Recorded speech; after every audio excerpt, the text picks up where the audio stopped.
Apps can do a lot of cool things. You could order dinner, gamble on your favorite team, and track your health. You could even get a mortgage. One click and you can be approved. I'm not sure by who or what country they're in. You deserve more from the mortgage industry. At AnyMac Home Mortgage, we believe in the need for live human interaction during a very complex process. The kind of service and guidance which an app simply can't provide. Our customers are more than credit scores and income documents. They're individuals and families who live in and strengthen our communities. Their story is our story, and that story begins in a home. Chris Sawyer is an expert on providing superior customer service and in meeting the mortgage needs of current and future home buyers. With over 18 years of experience in the industry, Chris is able to help customers migrate through the home buying and home financing process by using his wealth of knowledge as a well-qualified mortgage professional. And best of all, Chris is located in Cromwell, Connecticut, where he has helped hundreds of clients in Connecticut, Massachusetts, and Rhode Island make their dreams of home ownership a reality. Visit chrissawyer.any-mac.com. Email him at csawyer@any-mac.com or give him a call, 860-878-8730. Chris Sawyer, NMLS number 39345, corporate NMLS number 338923, AnyMac Home Mortgage, an equal housing lender, American Neighborhood Mortgage Acceptance Company, LLC, DBA AnyMac Home Mortgage, Lo-Fi Direct, Connecticut First Mortgage Correspondent, License Lender, Broker Number ML 338923, Massachusetts Mortgage Lender and Mortgage Broker License Number MC 338923, Rhode Island License Lender, License Number 201128110L. Call for additional details.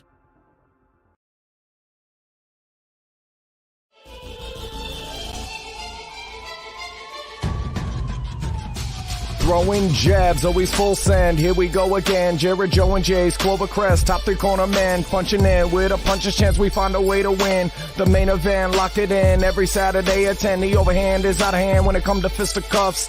Slide a hand on the undercard, you'll never see the punch. Uppercut got you missing weight, feet are stepping late. Keep your guard up, feeling faint from a feint. Take a stand and eight, then retaliate. Put up your duke, stick and move, bob and weave. Don't lose hope against the ropes, there's always an escape. Never stay down. One more round, bells ringing, counter punch with your chin tucked and go down swinging. We bringing crosses with no worship, hooks with no verses, combinations with no locks. When you feel the flurry, it's curtains. From scrub scraps to fight stats, relax if you want the facts, cause the best combat podcast is throwing jabs. Welcome to Throwing Jabs, the CMG Sports Podcast. I'm Joe Aguirre along with Jared Jones. Wow. Last weekend, very exciting fight. A lot of people had high hopes for Juliana Pena, who took a pretty good beating from Amanda Nunes. Not as bad, according to her, as first reported. There was a rumor, Jared, that she'd lost a chunk of her forehead. Not as bad as was described, but this was afterwards too, Jared. I don't know if you saw. That's a three-head then, right? Yeah, pretty much. That's what she was left with.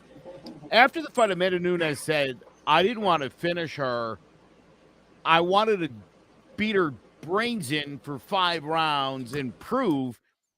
Now, I don't know if I buy that necessarily, but I will say this, and you know how I feel about this, about fights like this. I would much rather see something go the distance. It generally shows me who the better fighter is. And I didn't have much doubt going into this fight. The answer to the question was Amanda Nunes. I do think she definitely proved it. And I agree with a lot of people. I don't know that there's a need for a third fight here. You know, when I said if she can be competitive, all she really needs to do is be competitive, which is kind of a unique situation. She was not that. This was as dominant a performance as you expected the first time. And it's what you've said about those statistics that I've never seen. To be fair, I haven't seen them anywhere else. I haven't seen anybody crunch them. But you and Tony are very specific about people in fights after coming off of COVID. And over again, we see that. And this is right at the top of the game. This is pound for pound, male or female, best in the world. Every fight outside of that one, where she was coming off of COVID and a little sluggish. I think it's looks like a different fighter. She looked like a different fighter. 100%. 100%. You could see it right in round one. And into round two, the difference in Amanda Nunes, it looked like a different fighter as you think back to that first fight. She had a pretty good first round in that fight, seemed kind of gassed, and came out in the second, got taken advantage of, and obviously tapped quick. This is the real Amanda Nunes. Juliana Pena, bright future, no doubt. She'll be a name to reckon with for the next few years. But Amanda Nunes and Valentina Shevchenko 3, I think is the best fight right now for the women's game. I definitely want to see that. Shout out to Will Brand, because this fight reminded me a lot of my first fight with Will Brand. We did, Will. Yeah. So we did 8 rounds in our first fight. And at the end of the fight, it was a dominant performance. And I was brilliant. I was majestic, Joe. I was so great. Boom. In my youth. But everybody was like, Will, what a tough kid. Oh, God. Like the whole crowd went over to it was a Rocky type moment where the guy that lost was like, did you see that?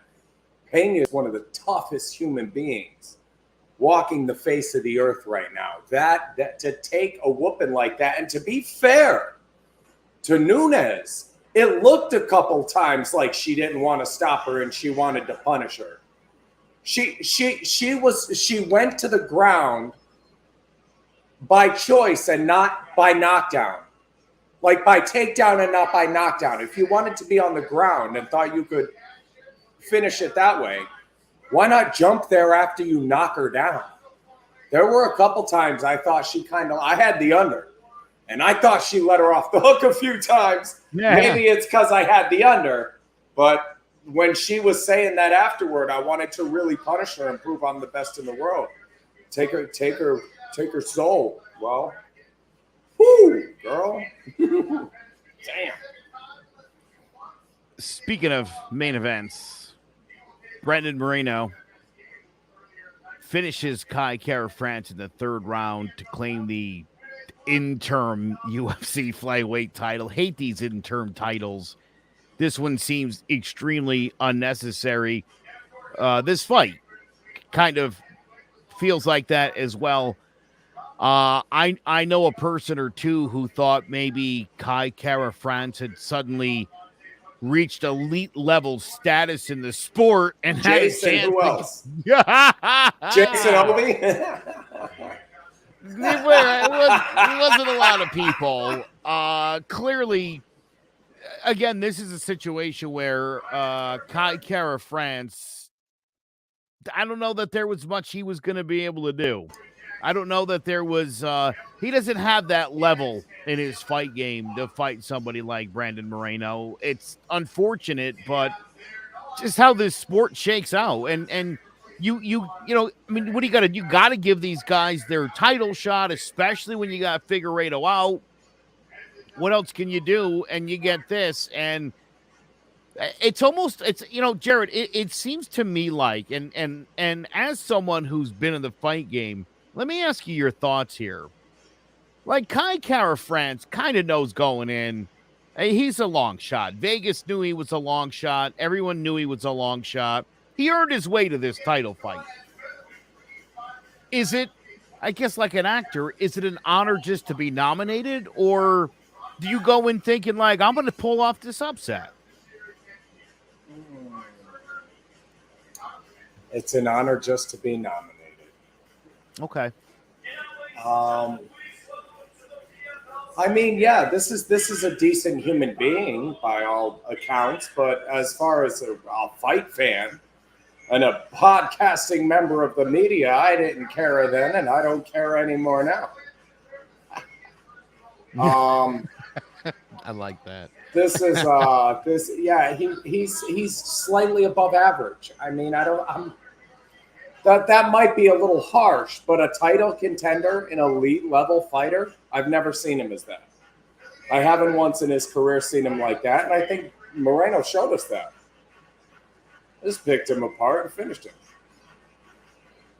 So, Again, my thought is, again, sort of the idea here is that you just keep putting guys up against these champions, and so I'm thinking just a couple weeks ago, Cannonier and Adesanya, and it was like, again, I'm Jared Cannonier. It's like, dude, this is awesome, getting a big money fight against Adesanya. Went exactly like this did, like most of these go, and it's like your chances of upsetting that guy are slim and none. Well, let me change my answer. It's an honor to be nominated against Khabib. It was an honor to be nominated against Joe Louis. These dominant champions that just I'm not going to put Mike Tyson on that list just because that was a scary dude, and being nominated for that was a green mile during his prime. But against the really great ones that are storming through everybody, when you get that opportunity, yeah, you've got to convince yourself you can win, that you have an opportunity to win. But some guys show up to losing for a paycheck. Arturo Grady cried on the stool against Floyd Mayweather. What's the end of the fight? He walked back to his stool at the end of the round and he cried. And we knew going in his style didn't match up right, and he was going to get beat up. And he did, and there was nothing he could do, and he was just crushed about it.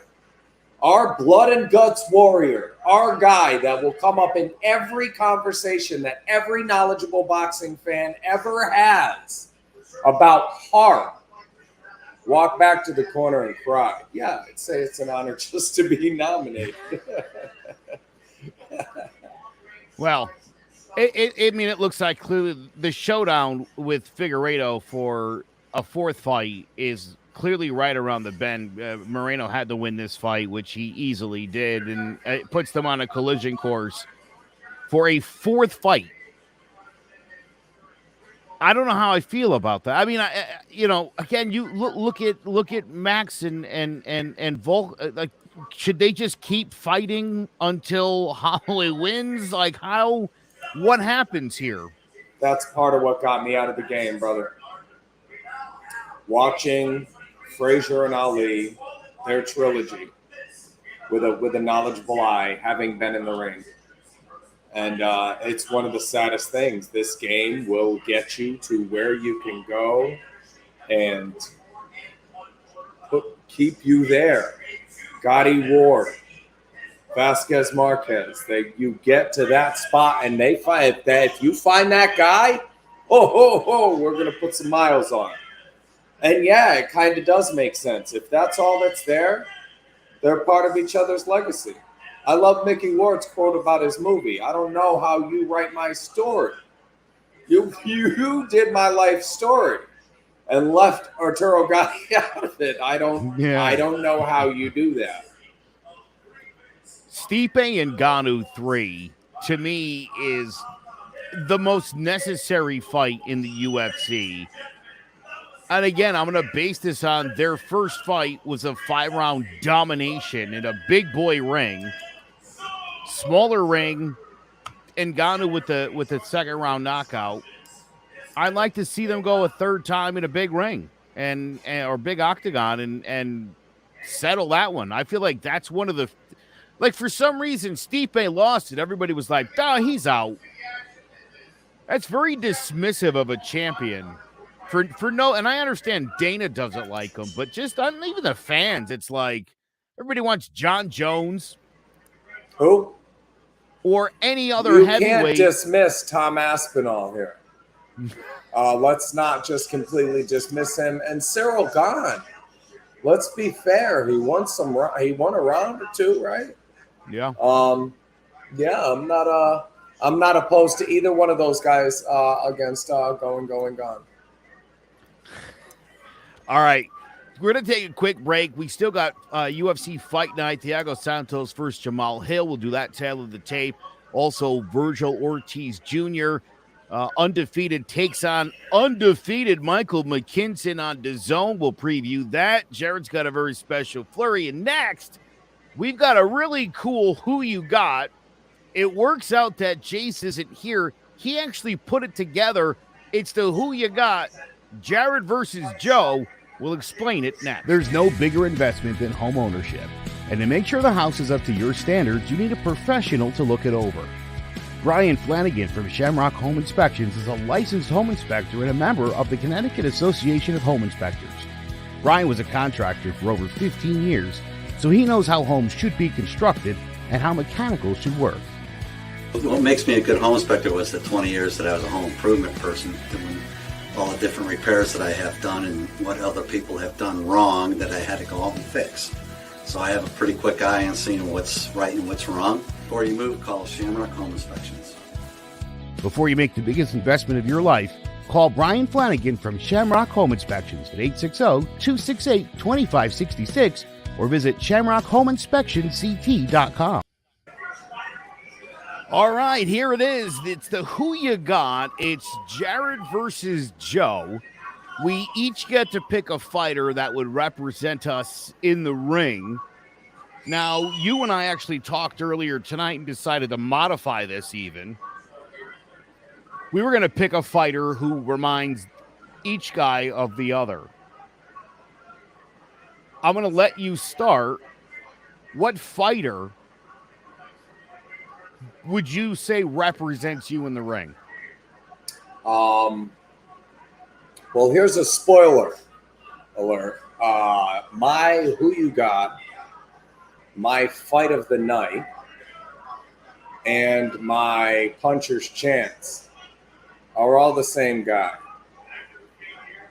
Now, this guy fought a multitude of undefeated fighters. And if I gave you the pound for pound top 500 list and 100 guesses, I'm not sure you would say this.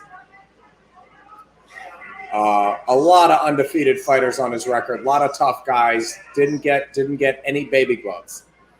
Shortest story ever written is for sale baby shoes never worn. Ernest Hemingway. This guy never wore his baby shoes. A lot of undefeated fighters on his record and came away with a couple draws early in his career. Now, the thing about this guy is he outboxed everybody. Technically, he's so sound, but when he gets jammed, there's too much dog in him. And you think about the two losses on Maurice Hooker's record to Ramirez, who he was outpointing and got stopped late fighting.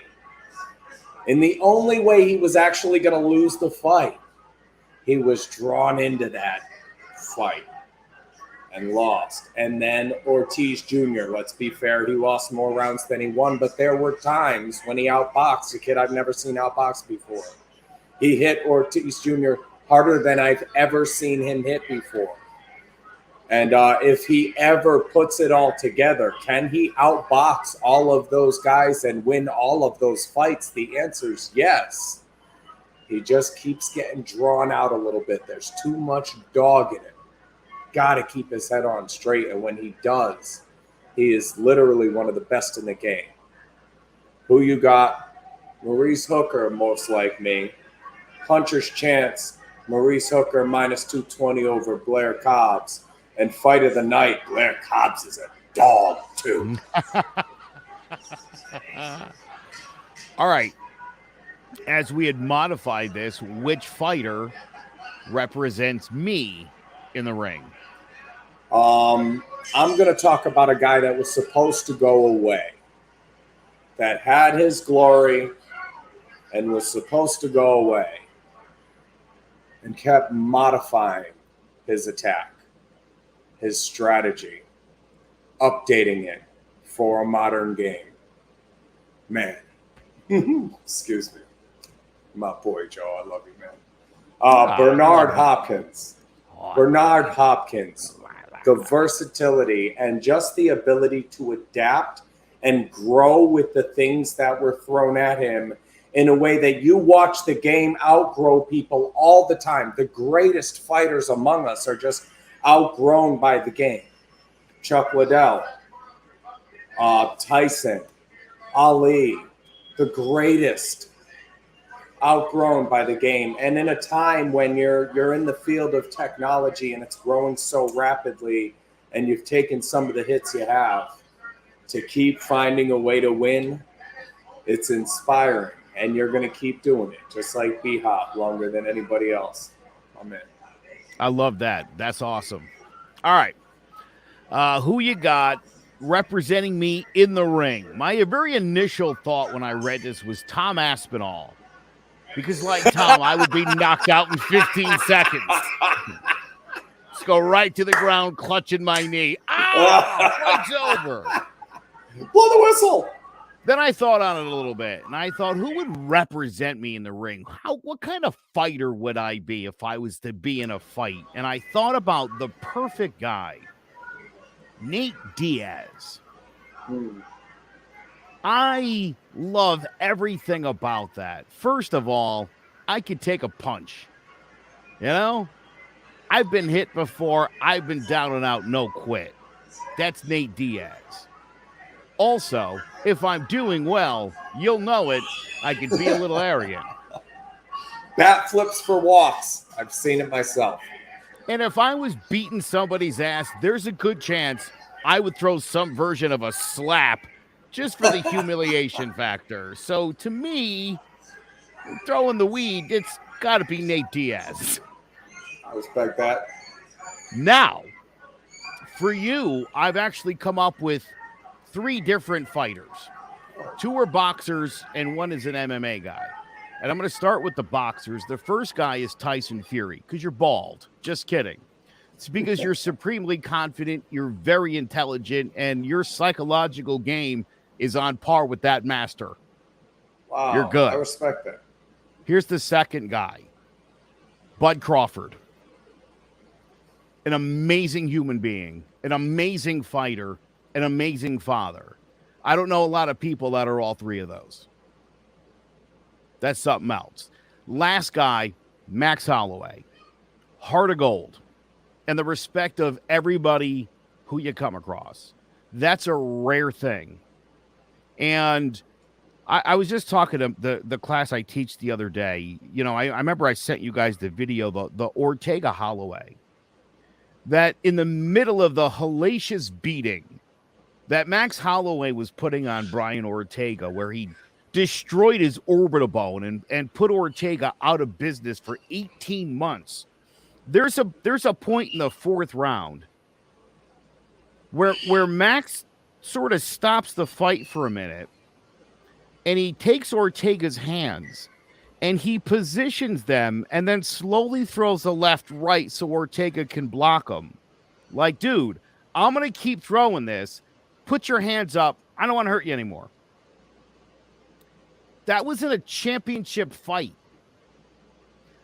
I can't imagine a lot of people would do something like Jared. I would bet you'd be one of them.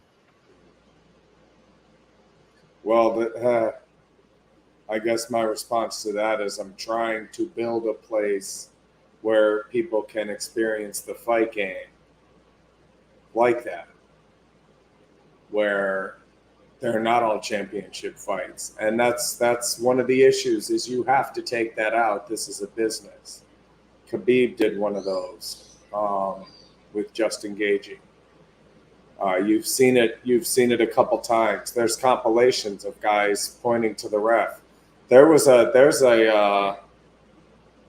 Asian guy in an MMA fight that rocked the guy so many times so bad that he just backed up and squatted down and tapped on the mat and tapped himself out of the fight. What is this guy doing? I can't. I'm a fighter and I'm also a human being. And the way my priorities are set up, I'll take all 3 of those. Thank you, brother. Yeah, I put a little thought into that, my man. Yeah. I love you too. All right, listen, we're going to take one more quick break. Got some really great sponsors. One last break, and then we'll get into both of our big fight previews. Again, Thiago Santos versus Jamal Hill in UFC Fight Night. And then over on DAZN, undefeated fighters, Virgil Ortiz Jr., 18-0, 18 knockouts against Michael McKinnison, who is 22-0 with 2 knockouts.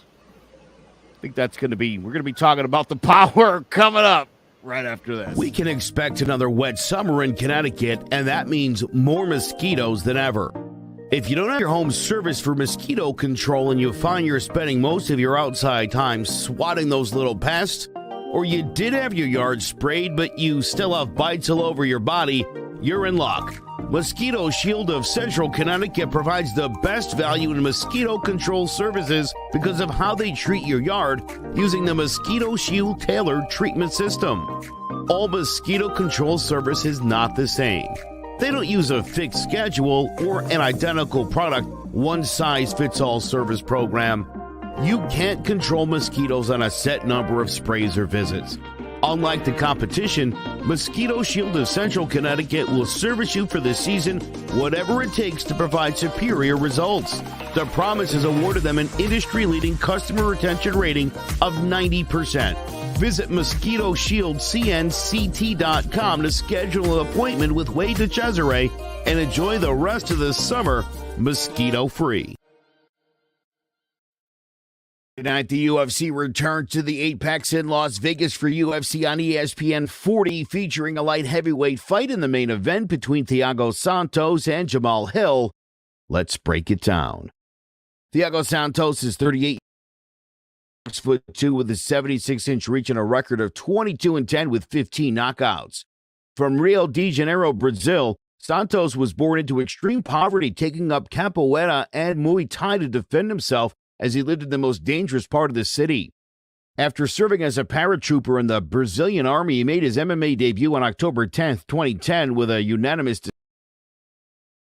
He quickly went 8-1 with 6 stoppages, including a first-round knockout of Vicente Luque, before making his UFC debut, losing to Cesar Ferreira via guillotine choke. After losing by decision to Uriah Hall, he went on a 5-fight winning streak with brutal knockouts over Steve Bossie and Nate Marquardt before dropping 2 in a row, a first-round knockout loss to Gerard Mousasi and a first-round submission to Eric Spicely.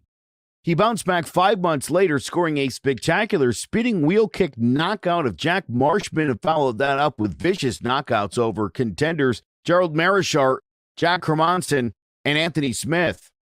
After suffering a first-round knockout to David Branch, he went on another 4-fight tear with a decision over Kevin Holland, followed by a TKO of Eric Anders and a brutal left hook knockout of Jimmy Manoa.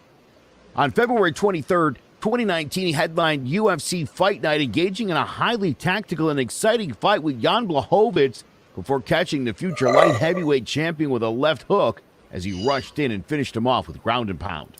5 months later, he got his first shot at a title, taking on all-time great John Jones in an exciting back-and-forth fight, and despite losing by a split decision, he became the first fighter to win a scorecard against Jones.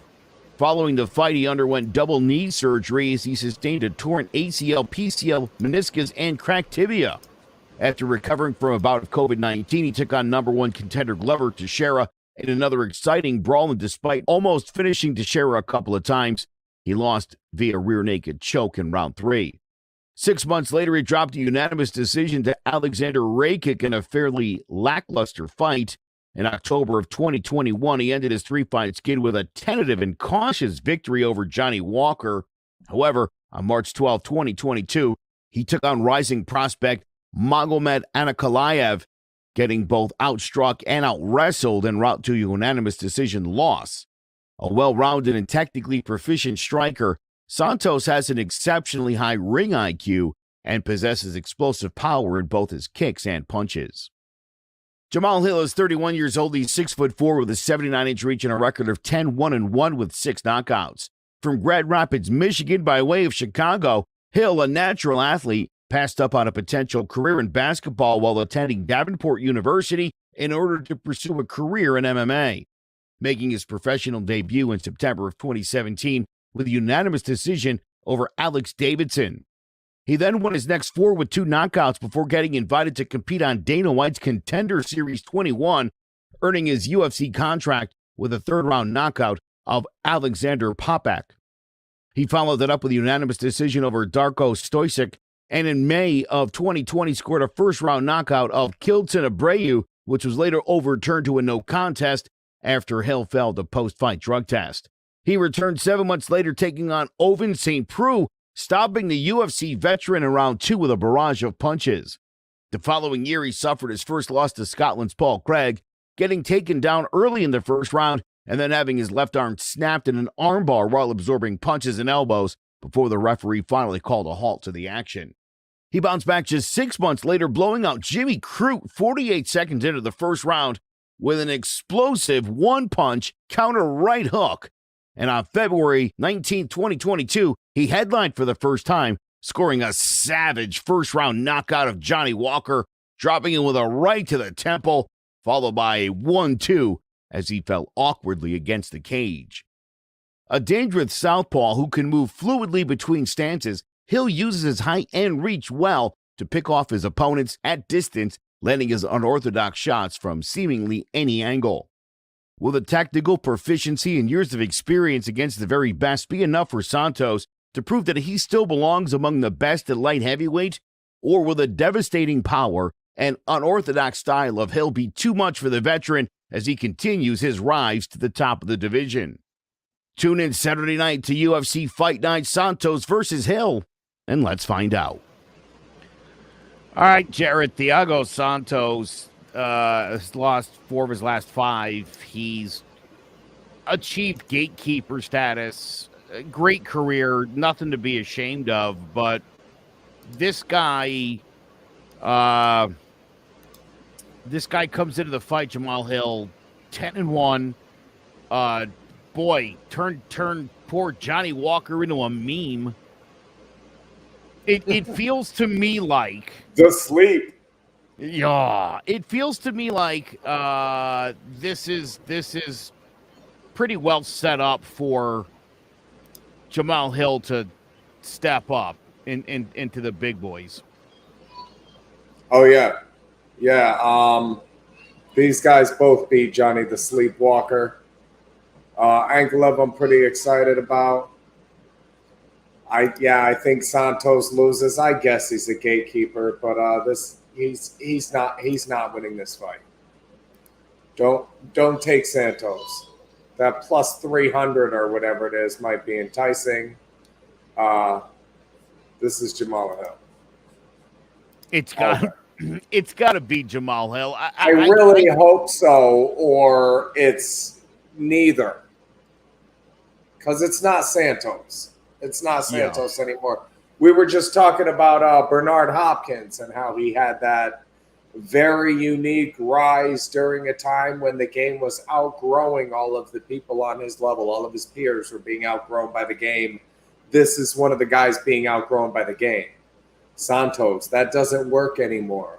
You can't just walk people down and throw 8 big shots per round and just stop people with aggression, athleticism. You gotta understand the game. And this Hill kid is a hybrid fighter. He understands all facets of the game, and there's nowhere Santos is better than him. It's literally a puncher's chance for Thiago Santos. And he's ranked better, 6 versus 10. So Hill's taking that spot. I was just going to say, this is for flipping spots with Santos pretty much. And again, if he could blow Santos out, put himself, just outside the top 5 with an impressive enough performance here, Hill could see himself in a title fight sometime next year. Oh, yeah.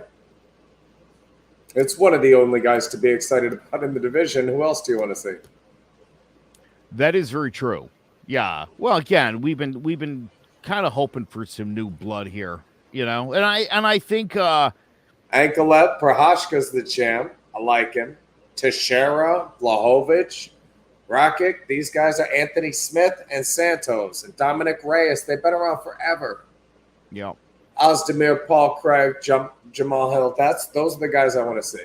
There you go. Well, it is there for the taking for Jamal Hill, so we shall see. And Prohashka beats either one of these guys. I would think so. All right. There is another fight. Big one this weekend. Tony didn't do a tail of the tape for this one. I took it upon myself. It's a slightly abridged version, still pretty solid though. big fight between Virgil Ortiz Jr.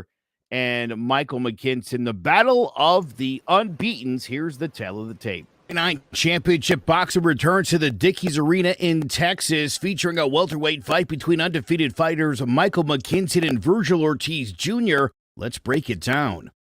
Michael McKinson is 28 years old. He's 5'9" with a 79-inch reach. He's 22-0 with 2 knockouts. From Portsmouth, Hampshire, England, McKinson is trained by his father, Michael Ballingall, who also trains his younger brother, Lucas, a professional boxer in the lightweight division.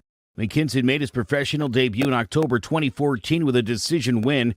In April of 2017, he won the vacant WBC Youth Welterweight title and picked up the vacant WBC Silver International Welterweight title with a TKO over Colin Lines. After 4 title defenses, McKinson won the vacant WBO European Welterweight title with a unanimous decision over Evgeny Popko. In January of 2021, he won the WBO Global Welterweight title with a decision victory over Chris Congo. A slightly awkward southpaw with a high boxing IQ, the problem likes to keep the fight in the center of the ring and to control the distance. Virgil Ortiz Jr. is 24 years old. He's 5'10" with a 72-inch reach and a record of 18-0, all by way of knockout. From Grand Prairie, Texas, Ortiz was victorious in his first 6 fights, winning all 6 by stoppage and only going past the first round in 1 of those 6 fights. His 7th bout came September 16, 2017 on the undercard of Canelo versus Triple G against Cesar Valenzuela, which he won by second round technical knockout. After improving to 11-0, Ortiz appeared a year later on the undercard of Canelo versus Triple G2 to face Robert Ortiz. In August of 2019, he picked up the vacant WBA Gold Welterweight title over Antonio Orozco. He defended that belt twice with KOs of Brad Solomon and Samuel Vargas. In March of 2021, he took his first step up in competition with a 7th-round TKO over former champion Maurice Hooker, taking home the vacant WBO International Welterweight title, and in August of 2021, defended that title against Egidius Kavasilakis, who became Ortiz's first opponent to last longer than 7 rounds, but in that time suffered 5 knockdowns as Ortiz won by 8th-round technical knockout. A dynamic power puncher with dynamite in both hands, especially his right cross, Ortiz has both the ability to put an opponent out with 1 shot, as well as the footwork to set up his power shots. He's also very economical with his punches, preferring short, accurate bursts to wild combinations. Can McKinson be the problem Ortiz can't solve? Or will the speed and power of Ortiz be too much as he continues his meteoric rise and keeps his knockout rate intact at 100%? Tune in Saturday night for McKinson versus Ortiz Jr., and let's find out.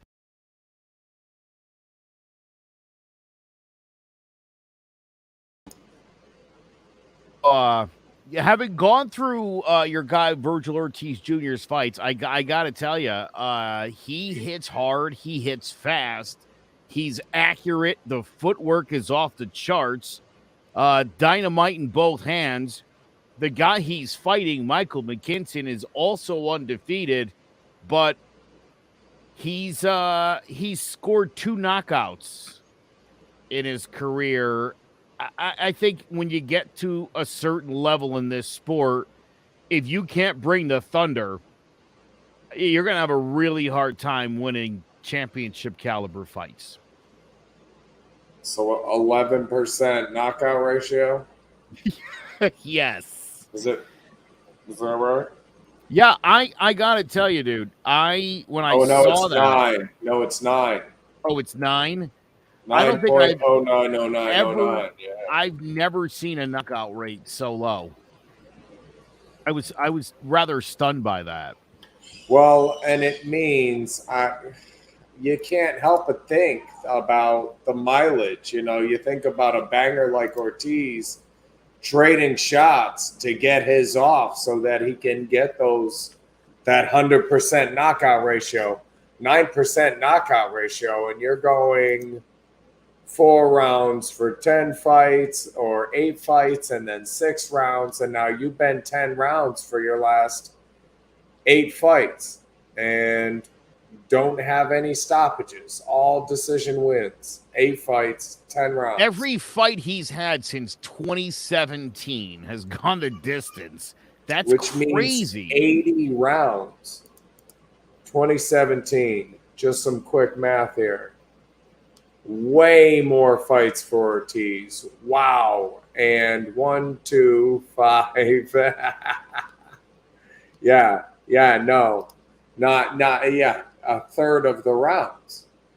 That's got to count for something when it comes to mileage. If you're going 10 rounds every fight, 8 fights in a row, this guy hasn't been stopped, but I think he gets stopped here. Ortiz is just, this guy's a buzzsaw, man. Yeah, it's funny in thinking about McKinson. His father is a trainer. His brother is a fighter. It's a boxing family. I think this is a kid he's got some talent because he works hard. He's been doing it his whole life. I don't think he's naturally powerful. He supposedly has a high ring IQ. Again, I don't think it's instinctual. I think it's very much learned just by virtue of, again, I think you could be a guy without natural talent and really learn and craft yourself to be good. But again, the lack of natural power's got to be hurting him. But I think, he knows how to fight. So it's an interesting dynamic. I think your guy's just too fast and too strong. Oh, yeah. This has been my guy for years. A little callback comedy.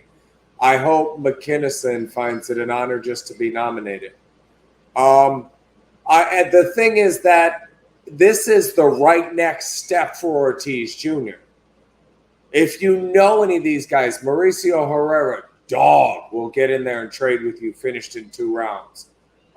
Antonio Orozco, dog, will fight with you. 6 rounds he lasted. Brad Solomon, dog, out in 5. Sammy Vargas, dog, out in 7. Mo Hooker, we already talked about him several times in this show. His last fight, you could pronounce it better than I. Kavaliauskas. Kavalakis. Yeah. Kavalakis. Bless you. And then so these are all guys that are going to come straight forward and fight with you, like kind of a boxer puncher granted with a 9% knockout ratio, but it's the right next step for Ortiz to see if somebody gets in there and outboxes him and frustrates him. You don't want him he got outboxed for a round or two. Mo Hooker, I thought, won a round or 2 against him. I thought it was his first time losing rounds. So if McKinson can win rounds, that's what we're looking for here, is how he deals with being frustrated by a boxer. If he outboxes this guy, it'll be over early. We're looking at Beterbiev, Joe Smith Jr. Remember I said that. If McKinson tries to fight with him or can't outbox him, this will end fast. The over-under is like a coin toss, too. -120 for 8.5 rounds. This guy hasn't fought anybody like Ortiz Jr., and you're about to find out. If you don't know now, you know. Yes, sir. All right. I'm excited Chris for Congo. Is Chris Congo the hardest puncher you faced so far? Chris Congo?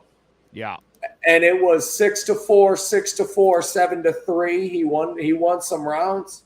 Do you know what Ortiz Jr. would do to Chris Congo? Yikes. Those are 2 completely different classes. If he's winning rounds, take that under. This is Ortiz Jr. Yeah.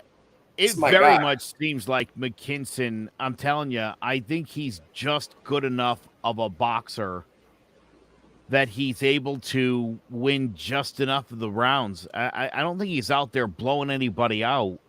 It's a scrappy dude, but yeah, I think, it's funny. Ortiz is starting to, since Maurice Hooker, fight a better caliber of fighter, and I feel like if you're Michael McKinson, I think this is a little over your head territory. It's been 2017 since he knocked somebody out. But actually, since he won all the rounds on a scorecard, was over in Britain where only the ref scores the fight. It was 6-0 against Dwayne Green, who was 4 wins, 22 losses, and 4 draws at the time. It was the last time he won every round. So you're right. He's losing rounds to everybody. There's a guy 4-8 here, and the ref had it 5-1. But 22-0, he comes into this fight, and I'm sure he thinks he's really good. He's got to 22-0. Like, I'm the man. He's got to be feeling that way. Yeah. Those two knockouts, though, how did that? I want to know if it's like a twisted ankle or a corner stoppage. Samuels retired suffering a torn bicep. I found one of them. Is that one of them? 5 and 6, Jerome Samuels retired after the third round of a 4-round fight because he suffered a torn bicep. Okay, and Colin Lyons, 39 and 11, been stopped 4 times already. Stopped by body shots. This guy just can't punch, and he's in there with one of the best punches in the game. This guy reminds me of Julian Jackson, like Beterbiev, like guys that hard punchers that when they hit people and you're like, oh, geez, that's a different thing than the other guy's doing. And that's what it's going to look like Saturday night. 2 guys doing totally different things. I don't know what game that guy's playing, but this other one looks like he's boxing. And it's about to get dangerous because they're doing different things, different leagues. No way. My thought is he's going down. He's going to blow him out early. I wonder if this kid, again, high ring IQ from a boxing family, is he good enough to get out of the first round without getting absolutely rocked? Yes. Yeah. I think that he's going to be durable and tough. You know, father's a fighter, like you said, runs in the family. He's not just going to go away. I think it'll take a few rounds, but he's going to have to not fight. He's going to have to run. It's what I said about Joe Smith. As soon as he decides to fight, and to Joe Smith's credit, he came out in round 1 and did what the fans wanted him to do. That wasn't in your best interest. Is he out of the hospital yet? But at the end of the day, it made for some entertaining stuff, and it comes down to when is this kid going to want to fight? Could he pick and poke and grab and Floyd Mayweather his way through 10 rounds and win 2 of them? Maybe, but I doubt it. Ortiz gets this kid. Buzzsaw. He walks through people. Everybody you have ever heard me talk about like this, only one of them has ever suffered a loss since we started doing the show. It was Cyril Gane against Ngannou. If that's not a respectable loss, there isn't one on the planet. And this guy is as serious as all of those guys I keep talking up and girls. Shout out to Savannah Marshall, who's going to whoop Clarissa Shields. I feel like Savannah Marshall and Clarissa Fields are people that you know. They're not even fighters. They're just 2 women who have some beef over a dude. And one like that's what it feels like to me when you speak about them. I enjoy that a lot. You already mentioned your fight of the night. You said the Maurice Hooker fight. As I scanned through this UFC Fight Night card, pretty solid co-main event. Vicente Luque and Jeff Neal. That'll be a really cool fight. Couple of heavyweights. Mohammed Usman, 8-2, versus Zach Pauga, who's 6-0. I like that. A couple of bangers and another big heavyweight fight. Augusto Sakai and Sergey Spivak. It's going to be a pretty solid card. And again, should be, if all things go the way I think they're going to go, Jamal Hill's coming out party. Let's hope so. For the sake of MMA and fans and I'll tell you what the UFC not named Thiago Santos. What the UFC doesn't need is for Jamal Hill to suffer an injury inside the first minute and a half and the fight doesn't continue, because they've had some poor luck when it comes to these fight nights of late. 3 in a row, 3 fights in a minute and a half, all just anticlimactic on what were otherwise good cards. Yeah. Great. Honestly, I was just saying the other day to somebody, those cards were so good that the letdown main events, it was all right. It wasn't a super hugely disappointing night. That's how good all the fights were leading up to it. You don't want to chance that again. I'll tell you that. Yeah. You know, looks like a good card, but you never know. All right, that is going to do it for us for this week. We'll have, obviously, Jared will finish it off with the flurry like he does each and every week. Big J should be back next week. Make sure you check us out on Facebook. We're on Twitter. We're on the YouTubes. We're pretty much everywhere you're looking on social media. Look under Throwing Jabs. We're also at clovercrestmedia.com/Throwing Jabs. You can find us also on the audio podcast on all the different apps, iTunes, Spotify, the whole nine, wherever you get podcasts. Just search for Throwing Jabs. All right, Jared, I'm gonna step aside and finish it off like you do with that flurry. Oh, man. So my wife and I have been together for a decade come August 8th. And the 3rd was our 4-year wedding anniversary 2 days ago. So we went out to McCook Point Beach and listened to some music. There was a concert on the beach. Ate some good food, listened to some music, and then we started wandering up across a soccer field that kids used to play on when I was younger. I was showing her all the different stuff that, of course, wasn't as much to her as it was to me, but that's how nostalgia works. And when you're married, you walk through it with that person, you know, and it's kind of it's one of those moments that we're sharing. And we get up to the top of the hill and there's just this beautiful sunset. And we climb up on the stump of this tree that I used to sit under. I was, people that know me really well know I was extensively bullied, and this beach is one of the places we hang out when I was a kid. So I went and sat under this tree, and I was almost mourning the loss of this tree that was now a stump. They had taken it down, and stood up on the stump, and Erica came up there with me, and we just held each other and we kissed, and it was beautiful. And then somebody said, "Hey," and I looked over, and a guy had walked all the way across that field. Go ahead, run that, Joe. This is Tom. And that's Tom's car. If you look there on the left at the lights, Tom saw us up there on the stump and walked all the way over there so he could come and take our picture and create that, help us manifest that moment. It took him some time. It took him some energy. And I'm really grateful for the random act of kindness from some guy named Tom in East Lyme, because the moment he ended up creating was a beautiful thing. And we should all aspire to be more like Tom. Thanks, guys.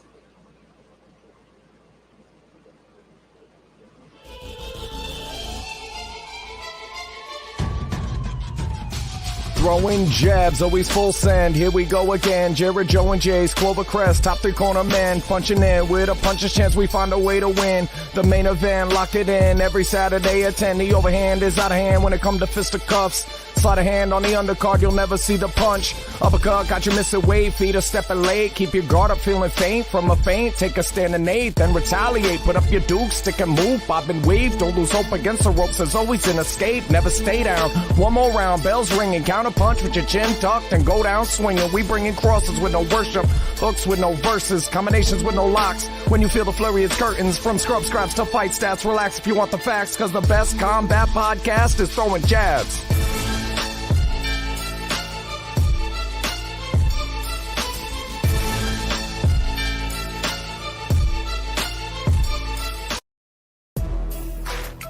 Hi everyone, I'm Owen Muniz, host of the All 4 Downs podcast. Football season is near and we have the podcast for you. Subscribe and follow the YouTube channel for insights on picks, sports betting, on all NFL, college football, and the upcoming XFL games. All 4 Downs. Presented by Clovercrest Media.